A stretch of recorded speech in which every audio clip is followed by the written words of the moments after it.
Salut les amis et bienvenue sur les Chevaliers, la chaîne de formation dédiée à la programmation. Je suis Parad Astina, formateur, programmeur, créateur du groupe Les Chevaliers. Dans cette LM partie, on va essayer de connecter notre formulaire d'inscription qu'on a créé avec notre base de données qu'on a également créée. On va essayer de les lier entre eux en utilisant le PDO au niveau du PHP pour pouvoir les lier. Pour ceux qui ne se sont pas encore abonnés à la chaîne YouTube, vraiment veuillez vous abonner. Veuillez liker également les vidéos, commenter. En likant, ça nous pousse à plus continuer à se donner. Donc vraiment, veuillez commenter les vidéos, veuillez liker également et surtout partager dans les groupes. Ok. D'abord, je tiens à dire, il y a des personnes qui avaient des problèmes au niveau de Home Server. Voilà. Comme d'habitude, on va activer notre Home Server pour pouvoir travailler. J'active mon Home Server, je patiente. Ok, vous allez voir le petit logo comme d'habitude, le petit logo vert ici. Si ce n'est pas vert, alors le Home Server n'est pas activé. Je ne vais pas revenir dessus, c'est juste un rappel. Maintenant, on va accéder à notre projet qui est l'adresse IP de Home Server qui est 127.0.0.0.1. Ok, lorsque on clique comme ça, 127.0.0.1, on trouve l'interface de Home Server. Par contre, il y a d'autres qui n'ont pas eu l'interface de Home Server. C'est-à-dire que lorsqu'ils ont cliqué dessus, cette page ne s'est pas affichée. Or, pour accéder à PHPMyAdmin, il suffit simplement de cliquer ici. Donc, si vous n'arrivez pas à accéder à l'interface pour pouvoir créer votre base de données, il suffit de mettre ici. Après l'adresse IP, vous mettez /. Ensuite, vous écrivez PHPMyAdmin. Voilà. Vous tapez sur la touche entrée. Automatiquement, vous serez redirigé vers la page où on crée la base de données. Comme vous le constatez ici, ça charge. Mais ça va vous montrer l'interface qui me permet de me connecter à l'interface de PHPMyAdmin. Donc voici l'interface de PHP qui est là. Pardonnez, excusez-moi, l'interface de Home Server qui me permet de créer ma base de données. Ok, je fais un retour. Ou bien soit, pour ceux que l'interface affiche, il suffit de cliquer simplement ici. J'ai déjà expliqué cette partie-là. Voilà. Par contre, il y a d'autres également. Lorsqu'il clique, il voit l'interface ici, comme ça. Excusez-moi, il fait un retour, il va vous montrer rapidement. Il y a des gens, lorsqu'ils cliquent, il voit, on leur demande de mettre un mot de passe. On va de continuer. Voilà. On leur demande de mettre un mot de passe comme ça. Plus souvent, c'est comme ça. Le nom d'utilisateur par défaut, c'est root. Et ici, le mot de passe, on met rien. Vous cliquez ici. Automatiquement, vous serez dirigé vers PHPMyAdmin. Voilà. Donc, pour ceux qui ont eu des difficultés à faire cela, c'est comme ça en fonction pour pouvoir accéder à ça. Ok, je vais annuler ça. J'annule ça. Je pense bien que c'est ça, Home Server. Non, ok. Donc, comme je l'ai dit, vous mettez /, ensuite vous tapez PHPMyAdmin, automatiquement vous serez redirigé sur l'interface pour pouvoir créer votre base de données. Ok. Par contre, il y a des gens également qui ont des difficultés, ils ne voient pas. Lorsqu'ils tapent également, ça ne fonctionne pas. Vous pouvez venir également au niveau du petit logo de Home Server qui est vert ici, pas celui d'ici, mais plutôt celui d'ici. Vous faites clic gauche. Faites très attention, clic gauche. Lorsque vous cliquez, vous faites clic gauche, vous allez voir ça. Si vous cliquez comme ça, et vous voyez ce qui l'interface qui est là, ça affiche. Alors c'est pas clic gauche, vous allez cliquer, mais c'est plutôt, excusez-moi, clic droit. Donc on fait clic gauche et ensuite on cherche par Apache MySQL, ensuite non pas MySQL, Apache. Voilà, voici ça juste en haut, PHPMyAdmin. Voilà, on clique dessus. En passant, vous allez voir qu'on s'est redirigé automatiquement sur l'interface de PHPMyAdmin. Mais par défaut, il va sélectionner, c'est-à-dire un navigateur par défaut. Moi, étant donné que lors de l'installation, c'est ce navigateur qui avait sélectionné par défaut, raison pour laquelle il utilise ce navigateur pour pouvoir l'activer, mais il n'utilise pas celui de Mozilla Firefox. Ok, donc je pense bien que c'est un peu résolu par rapport au problème pour pouvoir accéder à l'interface qui est ici. Par contre, ceux qui auront toujours des difficultés pour pouvoir accéder à ça, veuillez écrire au niveau du commentaire ou bien soit dans le groupe WhatsApp. On va essayer de voir comment trouver des solutions pour pouvoir vous aider. Ok. Comme d'habitude, je viens au niveau de mon interface. Moi, j'utilise toujours Mozilla Firefox parce que j'adore Mozilla Firefox. Donc, je tape l'adresse IP qui est 127.0.1. Ensuite, je vais accéder à mon projet qui était Cosa. Donc, j'écris Cosa. Simplement. Et je clique ici. OK. Comme on l'avait constaté, on avait créé notre formulaire d'inscription. Et lorsqu'on va cliquer ici, on aimerait que nos informations soient dirigées automatiquement dans la base de données que nous avons créée. OK. Je vais voir la base de données pour cela. Je vais cliquer ici le plus pour créer notre interface. Je mets l'adresse IP qui est 127.0.0.1. Ensuite, on peut mettre phpMyAdmin. Ensuite, je clique sur Entrée. Je patiente, ça ouvre. OK.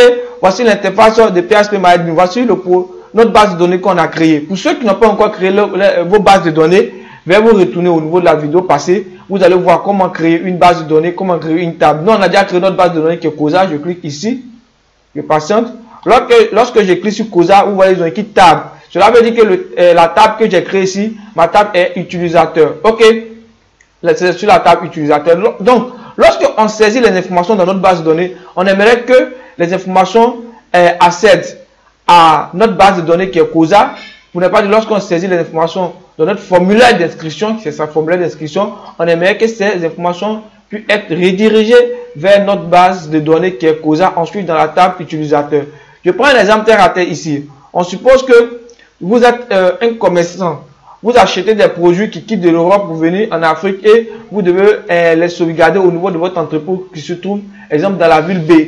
On suppose que la ville A, c'est la ville où se trouve votre port. Moi, étant donné que je suis à Abidjan, je suis en Côte d'Ivoire, donc le port se trouve à Abidjan et je prends exemple une ville comme ça qui est notre capitale, qui est Yamoussoukro, et j'ai exemple un magasin au niveau de Yamoussoukro. J'aimerais, lorsque mes produits arrivent de l'Europe pour venir au niveau de la Côte d'Ivoire et au niveau d'Abidjan qui est la ville portuaire, voilà, je vais transporter ces différents produits, ces différentes marchandises qui peuvent être des ordinateurs pour aller mettre dans mon magasin qui se trouve au niveau de Yamoussoukro, qui est la ville B. OK, j'espère que c'est compréhensible cet exemple parce que je vais mieux expliquer pour que les gens puissent comprendre cette histoire de fonctionnalités qui permet, de requêtes qui permettent de communiquer avec la base de données. OK, donc pour une ville à une autre, soit les moyens de transport qu'on utilise, on peut utiliser exemple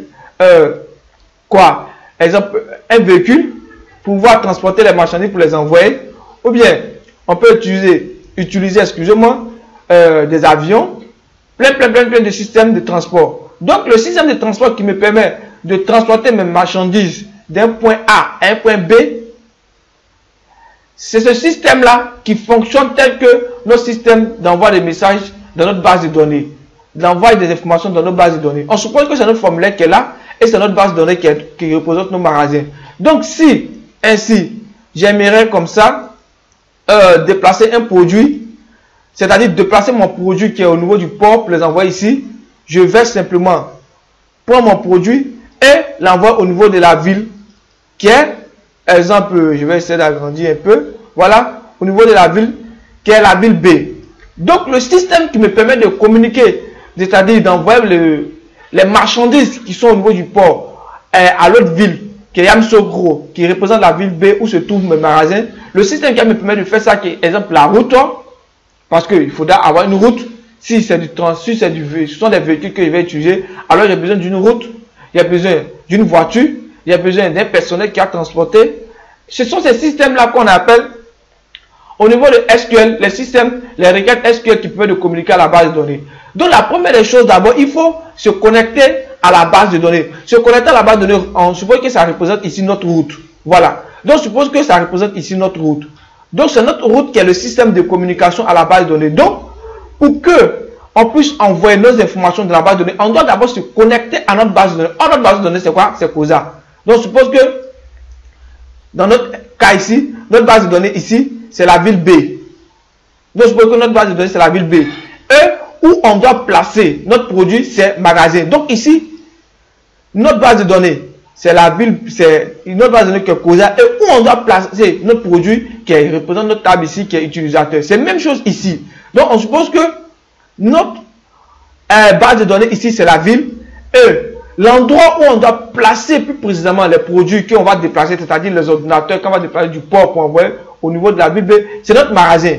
J'espère que c'est compréhensible. Et le système qui nous permet de communiquer ici, c'est la route. C'est-à-dire que c'est la route, on va les lier d'abord par la route. S'il n'y a pas de route, on ne pourra pas transporter parce qu'il n'y aura pas comment les voitures vont se déplacer pour pouvoir accéder. Donc, je suppose que c'est la voie qui nous permet de déplacer les produits. Je passe par cet exemple-là pour mieux expliquer, pour que les gens puissent comprendre les histoires de requêtes et de connexion à la base de données. Parce que c'est l'endroit la plus sensible. Si tu fais une erreur au niveau de la base de données, on suppose qu'exemple, s'il y avait une autre ville ici, je vais essayer de dessiner rapidement un truc rapidement ici. S'il y avait une autre ville ici, excusez-moi, on va prendre, voilà, on va dessiner un truc. On suppose qu'il y avait une autre ville ici, mais cette fois-ci c'était la ville C. Voilà, on suppose que c'était la ville C. Voici la ville C. Ton conducteur, c'est-à-dire la personne qui doit envoyer ton produit, au lieu d'envoyer au niveau de la ville C, au lieu d'envoyer au niveau de la ville A, B, excusez-moi, il se trompe pour envoyer ici. Voilà. Si se trompe pour envoyer ici, vous êtes d'accord avec moi que le système ne va pas fonctionner parce que c'est pas il ne pourra pas déposer le produit au niveau du magasin. Parce que ici, il n'y a pas de magasin en quelque sorte. Pour dire, il n'y a pas de magasin. Donc, si c'est trompé pour envoyer au niveau de la ville C, ça ne va pas fonctionner. C'est pareil. Lorsque vous voulez connecter à votre base de données, faites attention au niveau en quelque sorte, qui est notre ville qui est ici. Faites attention à la base de données qui est ici. Le nom de votre base de données. Si vous trompez, en vous connectant à votre base de données, vous mettez un nom qui n'est pas en relation avec votre base de données, ça ne va pas fonctionner. Également, le moyen qui nous permet de transporter, qui nous permet de nous connecter à notre base de données ici, qui est la route. C'est-à-dire que le chemin est la route. C'est-à-dire qu'on ne va pas utiliser l'avion ni rien, c'est simplement la route qu'on va utiliser. Et le système qui nous permet d'utiliser qui est la route ici, dans notre cas, c'est du MySQL. Ok, donc on va préciser ici pour dire que c'est du MySQL qui est notre système de communication à notre base de données. Également, les personnes qui ont transporté les différents produits, en venant, ils auront, exemple, un carnet de décharge. Pour dire que ce sont eux, parce qu'on ne peut pas voir n'importe quelle personne ici venir dire, ah, le produit que vous avez envoyé, qui est au niveau du port, que c'est notre boss qui nous envoie de venir chercher. Peut-être ça peut être des personnes qui ne sont pas les personnes qu'on a envoyées. Donc, alors, on va vérifier en utilisant des mots de passe. Voilà, et nom d'utilisateur. Et donc, si tu viens, on dit aux gens qui sont au port, lorsque une personne qui représente notre magasin vient récupérer nos produits, alors il doit avoir, exemple, le matricule, exemple, route. On va écrire, exemple, le matricule route. C'est son nom de code qui est route. Maintenant, son mot de passe, on peut dire c'est espace vide, c'est-à-dire rien. Voilà. Donc, lorsqu'il vient et puis c'est route, automatiquement, alors c'est la personne qu'ils ont envoyée. Ceux qui sont au port vont donner le produit. J'espère que c'est compréhensif. Voilà. Donc maintenant, on va passer maintenant à la pratique. Ok. Pour cela, comme d'habitude, je m'en vais au niveau de mon 10C. C'est toujours le même projet qui est COSA. Hein. C'est le même projet qu'on continue de travailler dessus. Je m'en vais au niveau de mon 10C. Je sais que j'ai trop traîné sur l'explication, mais l'explication est vraiment importante.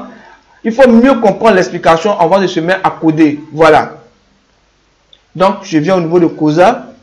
Ensuite, je viens au niveau de mon projet qui est ici. Registre. Ok. Voici ce qu'on avait fait.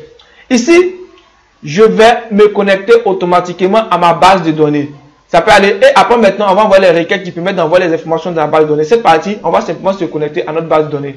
Donc, pour se connecter à notre base de données, on va créer une fonction.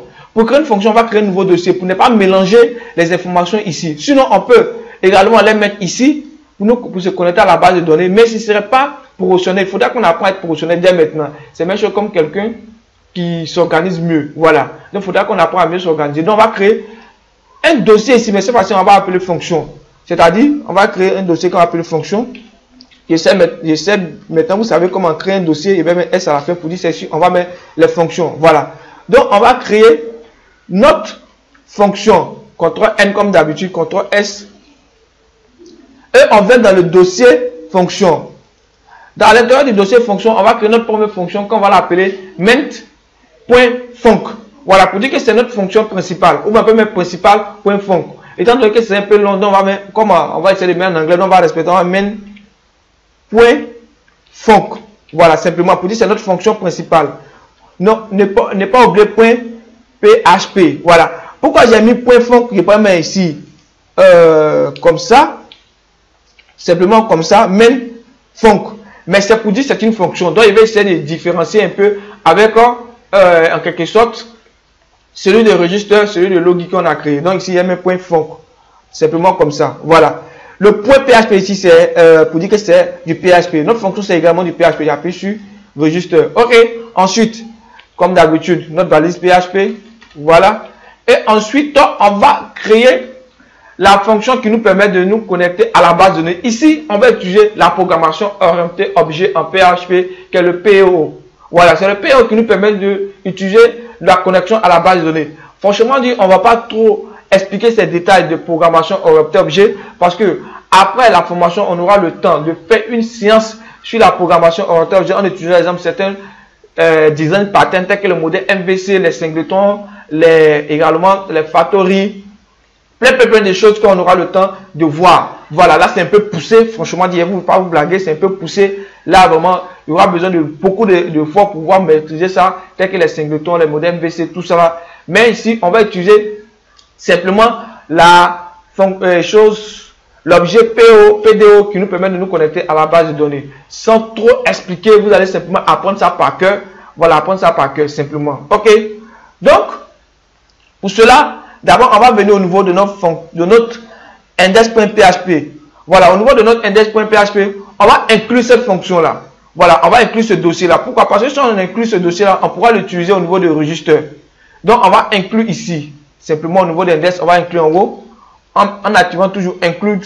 Ici, on ne va pas faire ni des requêtes pour aller vérifier si scan dit tout ça. Non, on ne va pas faire ça. On va simplement inclure cette fonction-là simplement.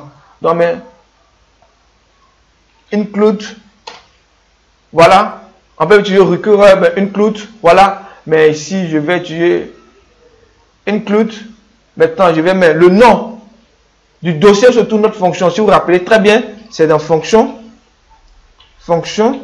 Voilà, fonction, j'écris ça comme ça en anglais. Et F, je reviens pour vous montrer. Fonction, comme ça en anglais. Voilà. Fonction, c'est-à-dire fonction. Ensuite, slash. Ensuite, on a mis min.func.php. OK. Je viens, j'actualise pour voir si ça fonctionne. Si ça ne fonctionne pas, ils vont me dire que erreur. OK. Voici ça, ça fonctionne bel et bien. Mais si j'inclus mal, c'est-à-dire je fasse ici comme ça, je vais voir s'ils vont me donner des erreurs. OK, voici le règle. On dit, au niveau du warning, on me dit que la fonction, le dossier que j'ai inclus ici à la ligne 2 n'existe pas. Voilà. Donc, on dit que ça n'existe pas. Donc, simplement, il y avait oublié le truc, je reviens. Ça vous montrer qu'on va inclure ça. Lorsqu'on inclut ça, ça fonctionne également sur la fonction registre. Raison pour laquelle créer un index.php qui est nos routines, qui est vraiment très important. Voilà. Ça nous permet ici de faire plein de choses. OK? OK, on va poursuivre. Maintenant, on va se connecter, comme il l'avait dit, à notre base de données. Pour se connecter à notre base de données, comme je l'avais dit, on utilise l'objet PDO. Donc, on met PDO ici. On met news. Simplement, excusez-moi. Je ne vais pas trop expliquer cette histoire de news PDO, mais on aura le temps de voir ça. Mais vous allez apprendre ça simplement par cœur. News PDO. Voilà. Maintenant, entre les griffes, j'utilise entre les griffes, je sors, je mets virgule, je mets entre les griffes encore, virgule, entre les griffes encore. Voilà. Donc, vous n'avez pas oublié de mettre point virgule à la fin pour terminer. OK. Vous devez commencer à apprendre ça comme ça. Voilà. Il y aura 3 éléments qui seront mis ici. Ici, là, c'est le MySQL. Ensuite, le nom d'utilisateur qui est par défaut est root. Et le mot de passe que par défaut on laisse ça vide. Donc ce sont les 3 éléments qu'on va utiliser. Ensuite, quand on va finir, on va stocker ça dans une variable pour pouvoir l'utiliser ça après. OK. J'espère que c'est bien compréhensible. C'est comme ça on organise. OK. Donc, ici, notre connexion à notre base de données, c'est du MySQL. C'est même chose comme la route. Donc, étant donné que c'est du MySQL, donc on met MySQL. Ensuite, vous mettez 2 points. Après MySQL, vous mettez 2 points. Vous mettez host. Host veut dire quoi? Si vous vous rappelez bien, on met localhost. Host, c'est l'adresse IP. Donc, on met host ici. Voilà. On met simplement host égale. Faites très attention. Voilà. C'est après host c'est égal. C'est-à-dire notre adresse IP. On met l'adresse IP qui nous permet de nous connecter à notre serveur. Vraiment. Je dois poser cette question, mais je sais que vous ne pouvez pas répondre rapidement parce qu'on n'a pas le temps pour ça. Mais je dois poser la question, selon vous, quelle adresse IP qui nous permet de nous connecter à notre serveur? Mais sans doute, c'est 127.0.0.1 ou bien localhost. Donc simplement, on met l'adresse IP qui est 127.0.0.1. Ensuite, excusez-moi, point 2. Ensuite, point virgule.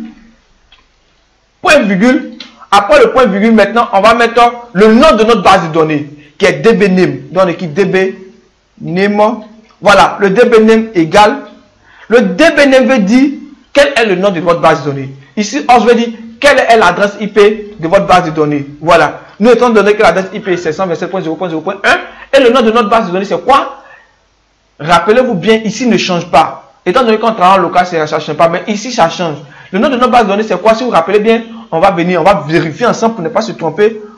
J'actualise ici pour changer ici. Je viens au niveau de notre base de données. Vous regardez c'est quoi? Qui est COSA. Regardez très bien. C'est en minuscule et on doit respecter textuellement comme c'est écrit. Donc pour cela, il faut avoir un carnet pour écrire. Donc je mets ici COSA. J'écris ici COSA.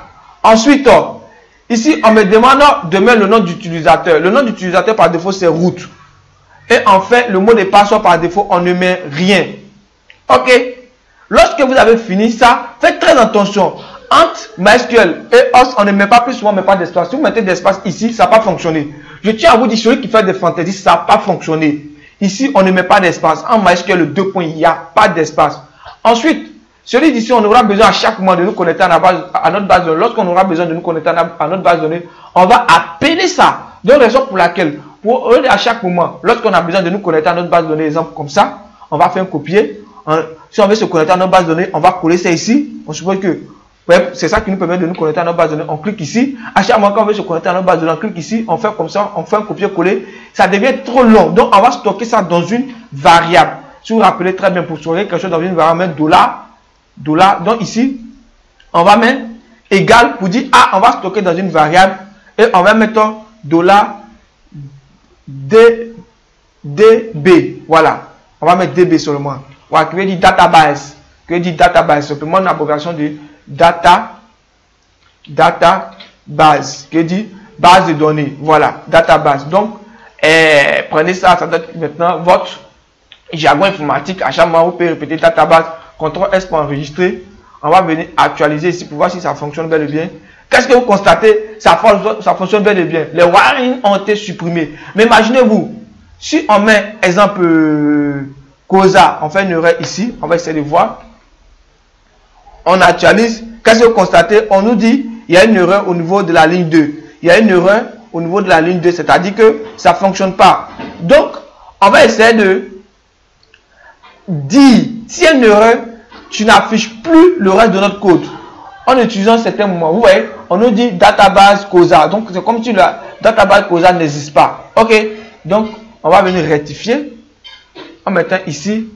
Voilà, donc on a connecté on est connecté comme ça à notre base de données. On est bel et bien connecté à notre base. Si on clique ici, on ne pourra pas envoyer les informations dans la base de données. Voilà, mais on est connecté à notre base de données qui fonctionne bel et bien. Voilà. On ne va pas s'arrêter là. On va essayer de corriger certaines erreurs en disant, si c'est connecté à notre base de données, alors on continue. Par contre, si ce n'est pas connecté à notre base de données, on affiche l'erreur, on dit erreur de connexion à notre base de données. Parce que le système qui s'affiche ici, exemple, on va mettre un COSA avec erreur pour revenir dessus. Lorsqu'on clique ici, c'est un peu, en quelque sorte, on peut transformer ça de telle sorte que ce soit beau. De telle sorte que ce soit un message d'information pour dire à la personne une erreur à la base de données. C'est-à-dire que la personne, pour se connecter à la base de données, a saisi une mauvaise, la mauvaise base de données. C'est-à-dire le nom de la base de données n'est pas correct. Quand je dis la personne, c'est-à-dire vous le programmeur, ce n'est pas l'utilisateur. Ok, donc on vient ici, je reprends, voilà. On va ici utiliser les tree cat, donc je vais couper ça, c'est-à-dire CTRL X, parce que après je vais coller ça après. Donc je vais utiliser tree, comme ça, tree. Ok, Alt 4, ensuite on met ici carte. Voilà. CH. Maintenant, entre les parenthèses, et on fait Alt comme ça. Voilà. C'est-à-dire, si la connexion à la base de données est correcte, on va se connecter. C'est ça qui veut dire. Si c'est correct, true. Les anglophones qui savent que ça veut dire vrai. Si c'est vrai, on se connecte à la base de données. Si c'est pas vrai, c'est-à-dire si ça veut dire si c'est vrai. Par contre, l'autre veut dire que si c'est pas vrai, c'est-à-dire si c'est pas vrai, qu'est-ce qu'on va faire? On va afficher une information d'erreur. Donc, on va capter l'information d'erreur qui était au niveau de, lorsqu'on fait ici, c'est-à-dire PDO exception, c'est-à-dire on va capter ça, le PDO exception, et afficher ça en sous forme de message qui serait vraiment compréhensible à l'utilisateur. Est-ce que vous comprenez? Prenez l'exemple de, lorsqu'on vient sur Facebook, on clique ici, pardonnez, sur Google, et on clique ici, exemple, on écrit quelque chose, et on clique dessus. Vous voyez l'information que ça affiche. C'est pareil, nous aussi également, on peut afficher une information comme ça. On peut également afficher ce type d'information. Exemple, adresse introuvable. Donc, on peut dire erreur de connexion à la base de données. Donc, c'est pareil qu'on va faire ici. Donc, pour cela, on va capter. Donc, la raison pour laquelle on a mis capte.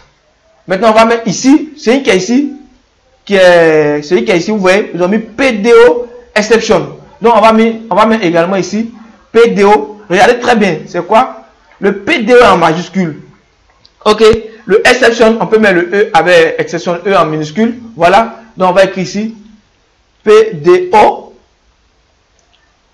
PDO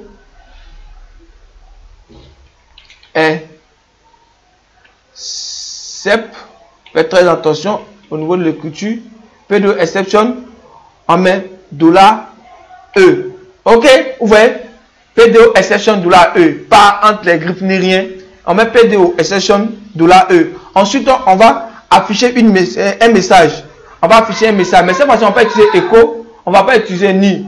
Mais c'est parce que qu'est-ce qu'on va faire? Lorsqu'il y a une erreur, lorsqu'il y a une erreur, qu'est-ce que Google fait?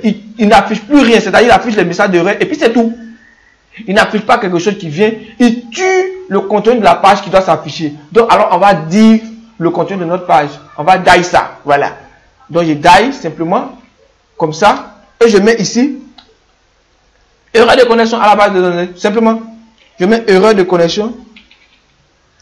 Erreur de connexion. Connexion à la base de données. Simplement, voilà. Erreur de connexion à la base de données. Là, si l'utilisateur écrit une mauvaise base de données donnée par l'utilisateur, c'est-à-dire vous le programmez sur l'utilisateur n'a pas de connexion métrique, on peut l'afficher un message pour dire erreur de connexion à la base de données. Donc on va revenir ici, on revient ici, on clique ici. Excusez-moi, j'ai fait une erreur, on dit excusez-moi, à la ligne 8. Ok, qu'est-ce qui se passe à la ligne? Ok, vous voyez à la ligne 8, j'ai oublié le point virgule. C'est très très important de ne pas oublier les points virgules. Celui qui m'envoie un message pour dire que son code source ne fonctionne pas, si c'est au niveau des points virgules, je ne vais pas contrôler, je ne vais pas corriger. Faites très attention au niveau des points virgules. Faites très attention au niveau des points virgules. Donc, j'enregistre. Je viens ici, ça fonctionne. Mais c'est facile. Si je fais exemple une erreur pour dire exemple ici au de mes petits, je me trompe comme ça. Je clique ici. Vous voyez, on dit erreur de connexion à la base de données. Ok. Ici, on n'a pas mis, on va annuler ça parce qu'on n'a pas mis les caractères alphanumériques pour annuler ça. Donc, on dit erreur de connexion à la base de données. Vous voyez, c'est affiché bel et bien ici, erreur de connexion à la base de données. Ok, on nous dit, ce que j'ai utilisé, l'adresse IP n'est pas introuvable, n'est pas trouvable. Ok, on dit c'est inconnu. Vous voyez, c'est totalement inconnu. Donc, on va venir changer simplement en ajoutant ça. Excusez-moi, ici, il y a mon 0 qui est là. Je viens ici, j'actualise. Ici, je vais essayer de changer le mot causa par un autre, comme ça, simplement pour voir qu'est-ce que le résultat qu'ils vont me donner. Vous voyez ça, on me dit erreur de connexion à ma base de données. C'est simplement on me dit j'ai mal écrit le nom de ma base de données. Voilà. Donc, simplement, il suffit de rectifier. Vous voyez bel et bien, c'est connecté à votre base de données. Et si c'est connecté à ma base de données, ça fonctionne bel et bien. Voilà. On va s'arrêter là. Normalement, on peut remplacer ça par des variables en mettant des concaténations, ici également des concaténations, mais ce serait un peu long, on ne va pas essayer d'embrouiller l'esprit. L'objectif c'est de savoir faire. Lorsqu'on aura la possibilité, la connaissance nécessaire de savoir faire, on aura tout le temps de faire des choses plus approfondies pour pouvoir modifier ça. Je pense bien qu'on va s'arrêter sur cette vidéo. N'oubliez pas de vous abonner si ce n'est pas le cas, de liker la vidéo. En likant, comme je le répète toujours, c'est encourageant de voir que vous likez la vidéo. Normalement, si on voit 100 vues, on doit voir au moins 99% de likes et également commenter. À bientôt pour la prochaine vidéo. Je vous aime. Ciao, ciao.